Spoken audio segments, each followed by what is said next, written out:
My mother's hidden letter revealed why Dad really left. The dust made me sneeze as I pulled down another box from the attic shelves. 3 days into clearing out my childhood home, and we'd barely made a dent. My mother was downstairs sorting through kitchen items, deciding what to keep for her new condo and what to donate. "Jordan, do you want these photo albums?" she called up.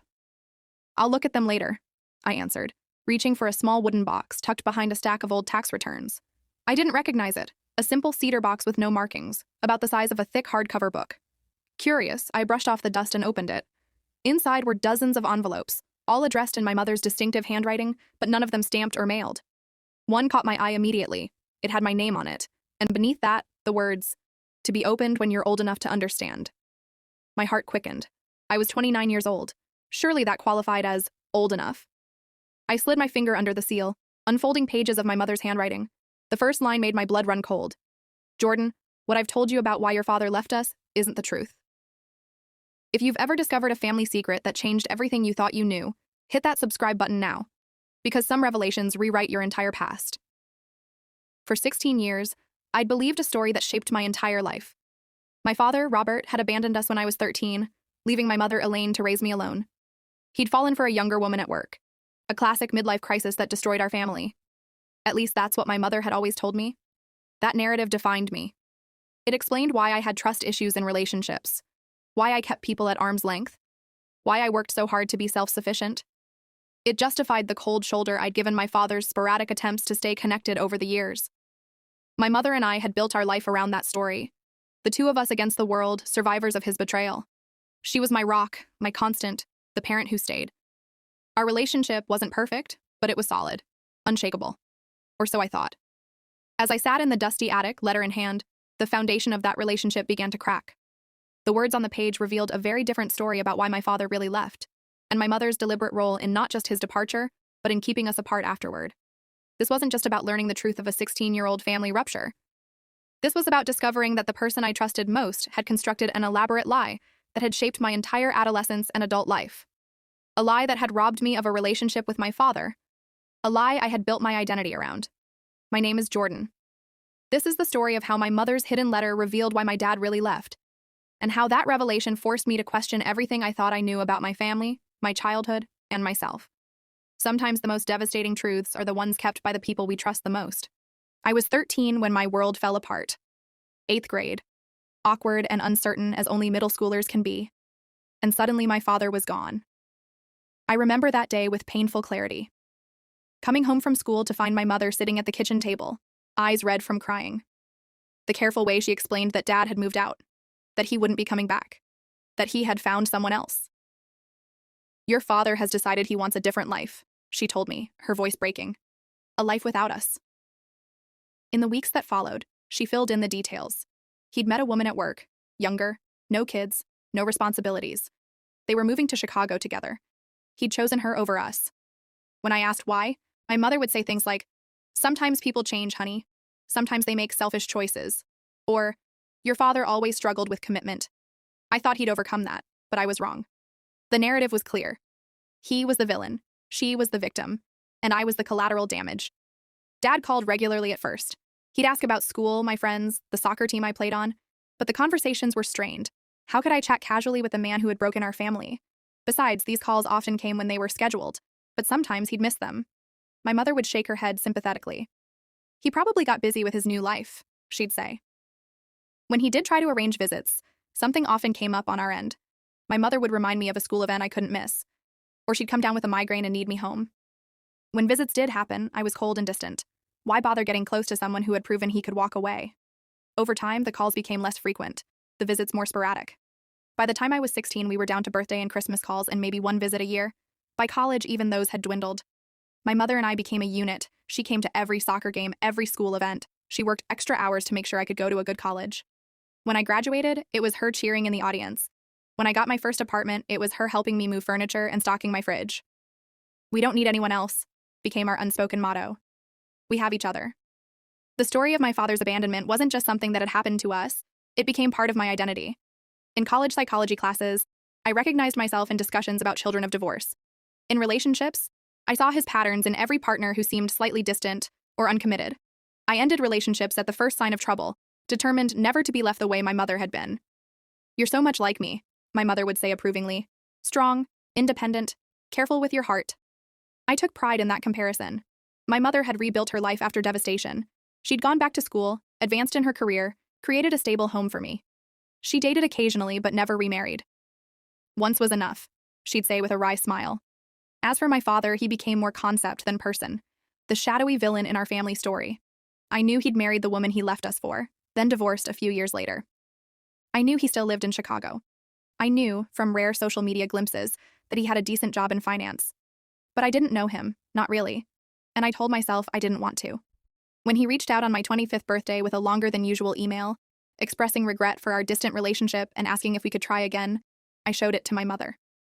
Classic Robert, she sighed, wanting to play dad when it's convenient for him. Where was he when you needed braces, when you were applying to colleges, when you had your heart broken for the first time? She was right, of course. I wrote a polite but brief reply, and that was that. When my mother decided to sell our family home last month, the house where I'd grown up, where we'd rebuilt our lives after he left, it felt like the closing of a chapter. She was 58, ready to downsize, ready for a fresh start in a modern condo downtown. I took a week off work to help her sort through 20-plus years of accumulated life. We'll keep what matters and let go of the rest, she said as we started the process. I didn't realize then how prophetic those words would be. Or that among the things we'd stored away was a truth that would force me to reconsider everything I thought I knew about my family. A truth that had been hidden in a cedar box in the attic for 16 years, waiting for me to find it. The cedar box sat heavy in my lap as I examined its contents. There must have been 30 or 40 envelopes inside, each addressed but never sent. Some were to my grandparents, who had passed away years ago. Some to friends whose names I vaguely recognized. A few to my father, and one to me. I set the others aside, focusing on my letter. The paper was slightly yellowed at the edges. The ink faded but still legible. My mother had dated it, March 15th, the day after my father left, 16 years ago. For a moment, I hesitated. Whatever was inside had been deliberately hidden away. Did I really want to know? Our life was good now. Mom was happy, looking forward to her new condo. I had a successful career, a decent apartment, friends. Why dig up the past? But the words on the envelope pulled at me. To be opened when you're old enough to understand. My mother had written this with the intention that I would read it someday. I took a deep breath and began to read. Jordan, what I've told you about why your father left us isn't the truth. My heart pounded as I continued. By the time you read this, you will have grown up believing that your father abandoned us for another woman, that he chose her over his family. That's the story I've decided to tell you, and it's a lie I will probably maintain for as long as I can. The truth is more complicated and much less flattering to me. Your father didn't leave us for someone else. He left because he discovered I was having an affair with his best friend, David. The affair had been going on for nearly 2 years when he found out. I stopped reading, my hands shaking. David. My mother's old friend from college who used to visit occasionally when I was younger. The man who had sent me birthday cards until I was about 15, then disappeared from our lives. I forced myself to continue. Your father confronted me and I admitted everything. He was devastated, as anyone would be. He said he was willing to try counseling, to see if we could repair our marriage, but I wasn't sure what I wanted. I asked for time to think. 2 weeks later, he found messages on my phone that made it clear I was still seeing David. That's when he decided to leave. He said he couldn't stay and maintain his self-respect, knowing I was continuing the affair. The woman from his office? She's real, but their relationship didn't begin until months after he moved out. I knew about her because he was honest with me, calling to tell me he had started dating. By then, things with David had ended badly, and I was bitter and hurt. That's when I made the worst decision of my life. I decided to rewrite the story. To tell you and everyone else that your father had left us for this woman. That he had been unfaithful, not me. That he had chosen her over his family. If you've ever had a moment where your understanding of your past was completely upended, hit that like button and share your experience in the comments. Sometimes the stories we're told shape us more than the truth. I sat back, trying to process what I was reading. The timeline I'd believed my entire adolescent and adult life was a fabrication. The villain of our family story wasn't my father at all. The letter continued, each paragraph more devastating than the last. I'm not proud of what I did next. When your father tried to maintain his relationship with you, I subtly undermined him at every turn. I forgot to tell you about his calls. I scheduled activities during his planned visits. I made comments that reinforced the idea that he had abandoned us, that he didn't really care. I told myself I was protecting you, that it was better for you to have one stable parent than to shuttle between 2 homes, that you were better off without the confusion of trying to maintain a relationship with him. But the truth, which I can only admit in this letter I'll probably never give you, is that I was protecting myself. I couldn't bear for you to know what I had done. I couldn't risk losing you too.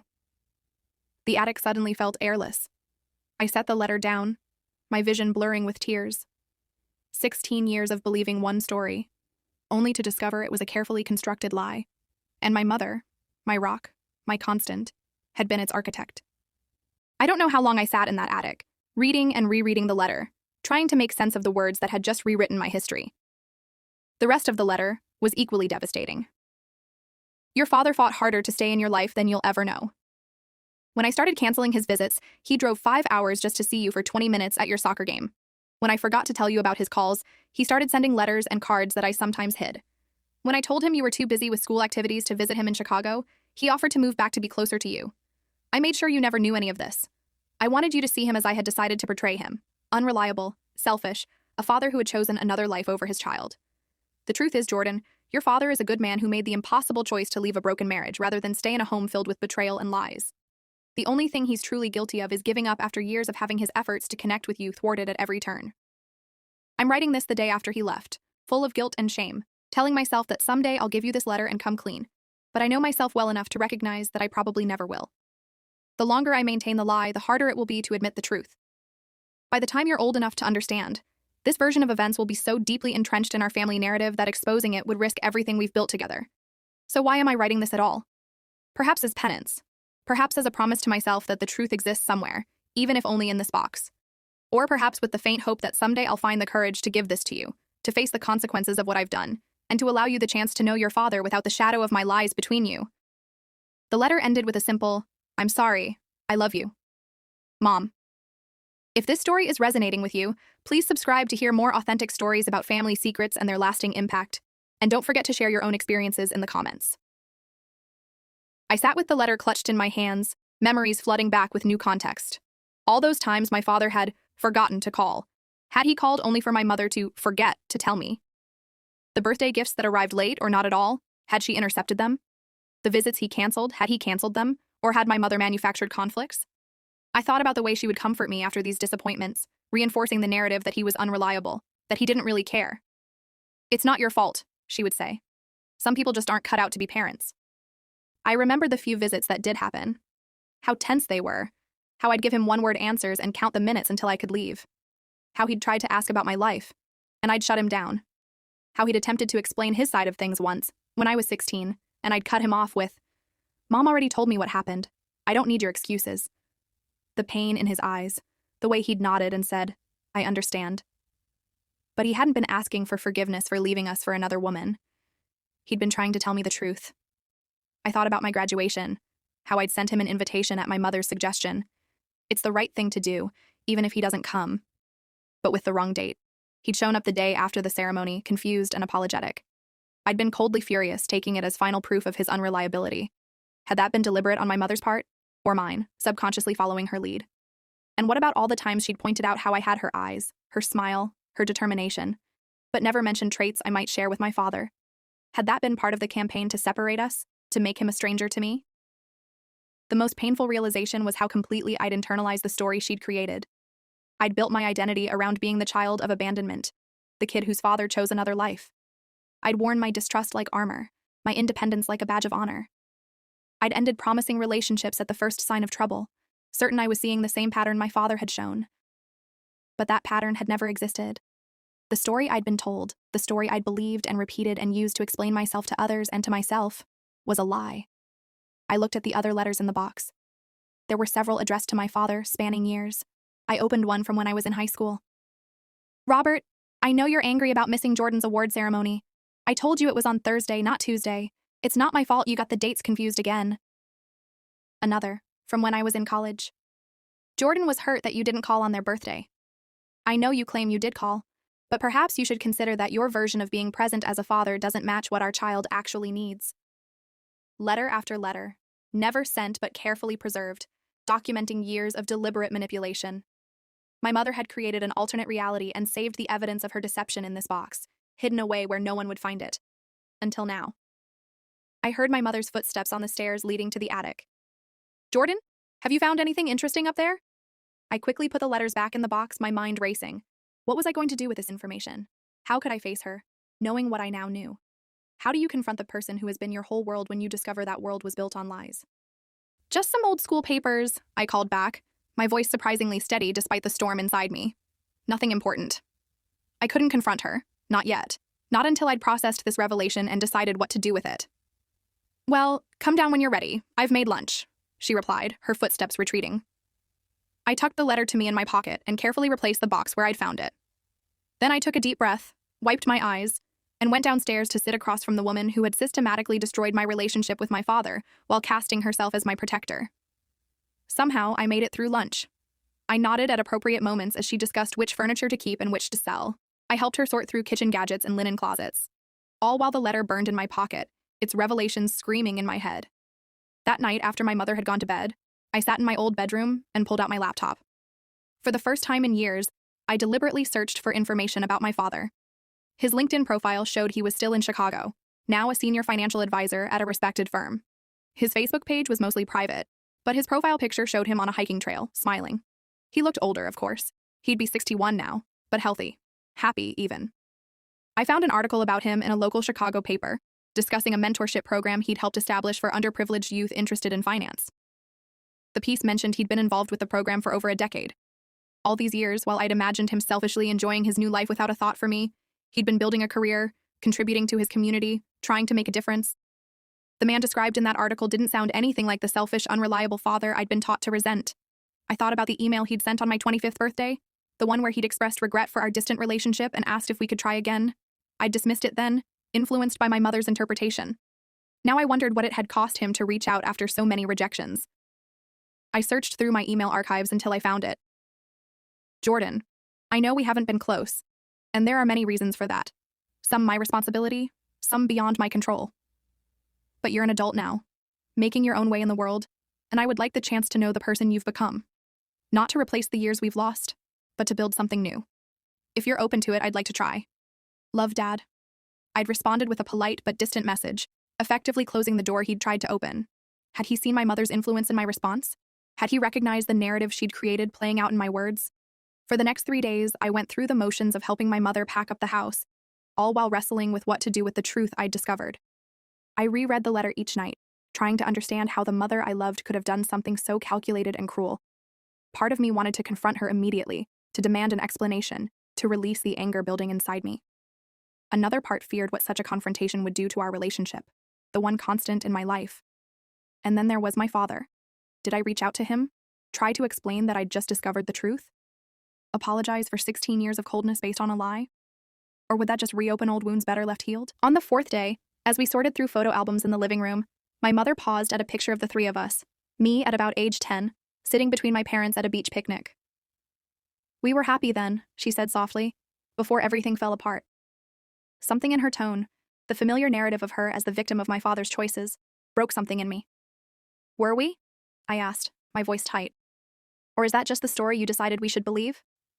She looked up, startled by my tone. What do you mean? I reached into my pocket and pulled out the letter. I found this in the attic, in a box of letters you never sent. The color drained from her face as she recognized what I was holding. For a moment, neither of us spoke. The carefully constructed reality we'd lived in for 16 years hung between us, balanced on the edge of a truth that could no longer be contained. Jordan, she finally whispered. I can explain. Explain what, Mom? How you lied to me for 16 years? How you deliberately kept me from having a relationship with my father? How you made me believe he abandoned us when it was you who betrayed him? My voice shook with emotion I'd been suppressing for days. My mother sat frozen, the photo album still open on her lap, the happy family image a stark contrast to our current reality. It wasn't that simple, she finally said, setting the album aside. You were 13. How could I tell you what I'd done? That I'd destroyed our family? That your father left because of me? So instead, you destroyed his relationship with me? Made me hate him for something he didn't do? She flinched at the word hate, but didn't deny it. I was trying to protect you. No, I said firmly. According to your own words in this letter, you were protecting yourself. You didn't want me to know what you'd done. Tears filled her eyes. At first, maybe. But then it became more complicated. We had built a life together, just the 2 of us. You were doing well in school, had friends, seemed happy. I told myself it was better not to disrupt that with the truth. That wasn't your decision to make, I said. You stole my relationship with my father. You stole my ability to make an informed choice about who I wanted in my life. He could have fought harder, she countered weakly. I held up the letter. According to you, he did fight. You just made sure I never knew about it. We talked for hours. She cried. I cried. She tried to justify her actions, then admitted there was no justification. She spoke about her fear of losing me, her shame over the affair, her inability to face the consequences of her choices. Once I started down that path, I couldn't see a way back, she said. The longer it went on, the bigger the lie became, until it was the foundation of our entire relationship. Did you ever consider telling me the truth as I got older? She nodded slowly. Many times. Especially when you would end relationships because of trust issues. When you would talk about not wanting to be like your father. I knew those patterns were based on a false narrative I'd created. But I was a coward. I couldn't bear the thought of you looking at me the way you're looking at me now. The conversation left me emotionally drained, but with a clarity I hadn't felt in days. I knew what I needed to do next. That night, I wrote an email to my father. I kept it simple. Dad, I recently discovered the truth about why you left when I was 13. I found a letter Mom wrote but never gave me, explaining what really happened. I've spent 16 years believing a story that wasn't true, and I owe you an apology for the way I've treated you. If you're willing, I'd like to talk. I hit send before I could second-guess myself, then lay awake for hours, wondering if he would respond or if I'd damaged our relationship beyond repair. His reply was waiting when I woke up. Jordan, I can't tell you what it means to receive your email. I've wanted to tell you the truth for years, but was advised by counselors that contradicting your mother's narrative would only put you in an impossible position. I never wanted you to have to choose between us or to shatter your relationship with her. I've made my peace with the past, but I've never made peace with losing you. I would very much like to talk. Call me anytime. Love, Dad. I sat on the edge of my bed, phone in hand, and for the first time in 16 years, I called my father with an open heart. The coffee shop was busy for a Tuesday afternoon. I'd arrived early, claiming a corner table with good sightlines to the door. My hands wrapped around my mug, seeking warmth despite the summer heat outside. I was nervous in a way I hadn't anticipated. When he walked in, I recognized him immediately. Older than in my memories, with more gray in his hair and lines around his eyes. But unmistakably my father. He scanned the room, and when our eyes met, his face lit up with a smile that hit me like a physical force. Jordan, he said simply as he reached the table.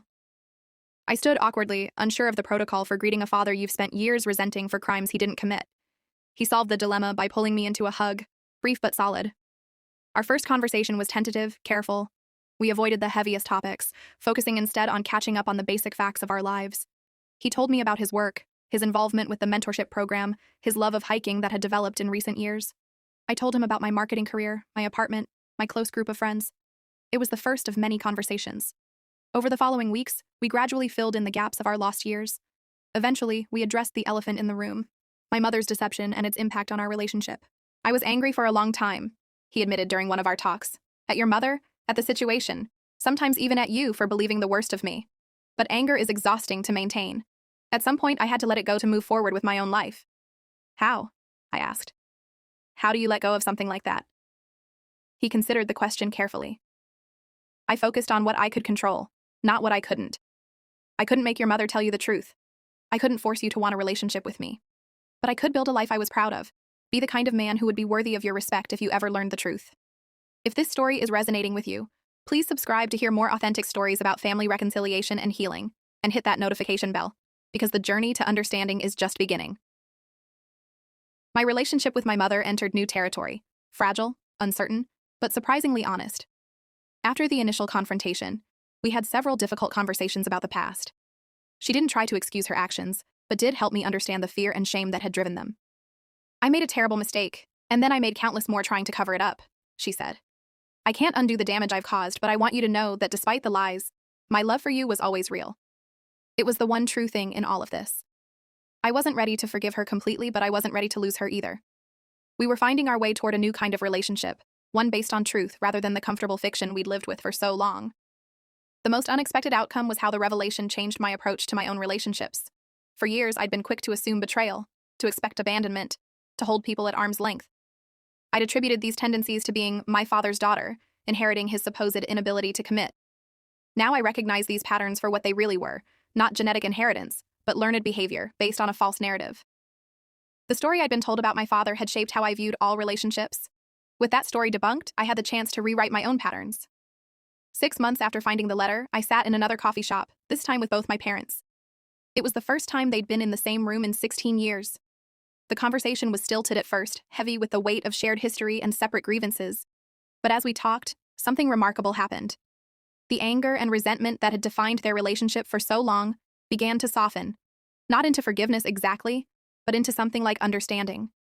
They would never be friends, but they could be civil for my sake. As we were leaving, my father pulled me aside. "I want you to know something," he said quietly. "Despite everything that happened, I don't regret the years I had with your mother. They gave me you." Later that night, I found myself looking through old family photos. The real ones, not the carefully edited narrative my mother had constructed. I saw moments of genuine happiness alongside the complications and flaws. I saw three imperfect people who had hurt each other deeply, but who were trying, in their own ways, to heal. If this story has taught you anything, please hit subscribe and turn on notifications. Family secrets may seem protective, but the truth, however painful, is the only path to authentic healing and connection. The truth hadn't magically fixed everything. My relationship with my father would always bear the scars of our lost years. My trust in my mother remained fragile, a work in progress. But for the first time in 16 years, I was living in reality, not a carefully constructed fiction. And reality, with all its messiness and pain, was far more liberating than the perfect lie had ever been.